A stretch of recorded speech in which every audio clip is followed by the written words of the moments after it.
So to finish up this part, I want to once again do a quick comparison of the React code that we just wrote with an equivalent vanilla JavaScript implementation of the same app. And this vanilla JavaScript implementation I actually gave you at the beginning of this section. So we placed it right in the public folder. So let's now open that up and open it here on the side. Okay. So again, the vanilla JavaScript implementation is inside an HTML file, where here we have first the HTML and then separated the JavaScript. So this HTML might look familiar, as it is quite similar, of course, to this JSX. The only thing we don't have here is the button to open and close the component. So I didn't include that part. But anyway, here then starts our script. So we have the same messages. And then here we have to manually select all of these DOM elements based on the classes that we gave them.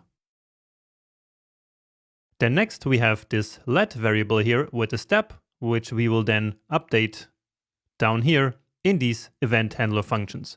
So here we took the elements that we selected manually and used add event listener on them. We have a similar logic inside of these event handlers to basically update the step variable. So when we go back, the step goes -1, and when we go forward, the step goes +1. So this is a bit similar to what we have here, so these event handlers. But the big difference is that here, all we have to do is to just update the state. And so then React will keep the UI in sync, where here we first update the state variable, and then we have to call this function, which does the DOM manipulation. So here, inside of the update UI values function, we need to now manually update the DOM and keep it in sync with the step state.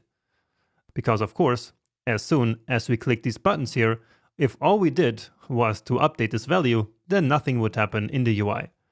So after doing that, we need to then call this function here, or of course we could also just have all of this code here, but since we need the same code here, I just place it into this function. So then here we manually update the text content of the message, while here in the JSX, it is simply declared right in the markup. So here we have imperative code that tells JavaScript step by step what it needs to do.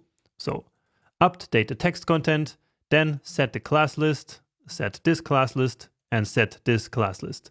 So set the class to active in case that the step is currently active. While here, that's all just declared in the JSX. We don't tell React to do anything. We just write that here the step should be equal to the current step, and that here the active class should be inside the class name if the step is greater or equal 1. But we don't need the imperative DOM manipulation that we have here. So we talked about this now many times, and so I think that this is enough said at this point. But of course, it would be a good idea for you to keep comparing now these two implementations. There's just one small thing that I want to do here, which is going back to the previous lecture where I told you that each component has and manages its own state. So what I want to do now is to prove that to you in code. So let's actually take all of this code and place it into a new component, which we will call step. Or actually, let's call this component here step. Then we don't have to do so much copy pasting. Then let's remove this and actually call it steps. All right, and now here we do our app again.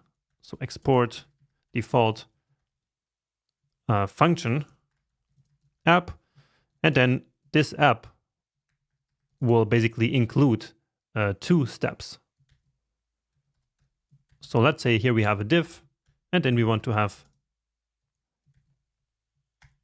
the steps 2 times.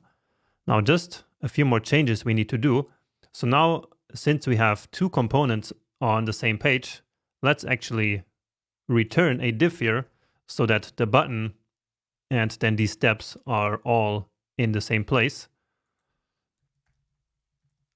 And then just one quick change in the CSS, please.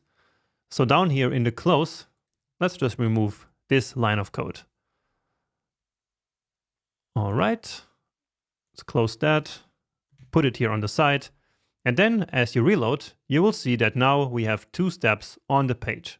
So we successfully reused our steps component. So this is now no longer the app. Again, it is steps. And we can nicely see that here in the React DevTools. So now we have a bit of a bigger component tree. So we have app, and then it has 2 child components. So, but what I wanted to show you is that as we change the state in this one, for example, the state here will stay the same. And so even though both of them are steps component, the state in each of them is completely isolated. So of course, I can also close this one, and this one stays open. And we can obviously also see that down here in the DevTools with a bit more space even. Yeah, so the first steps here, the state is 3 and it is visible. So that's this true here. While the second one, the state is 1 and it is not visible. Okay, so that was just a small and quick demonstration.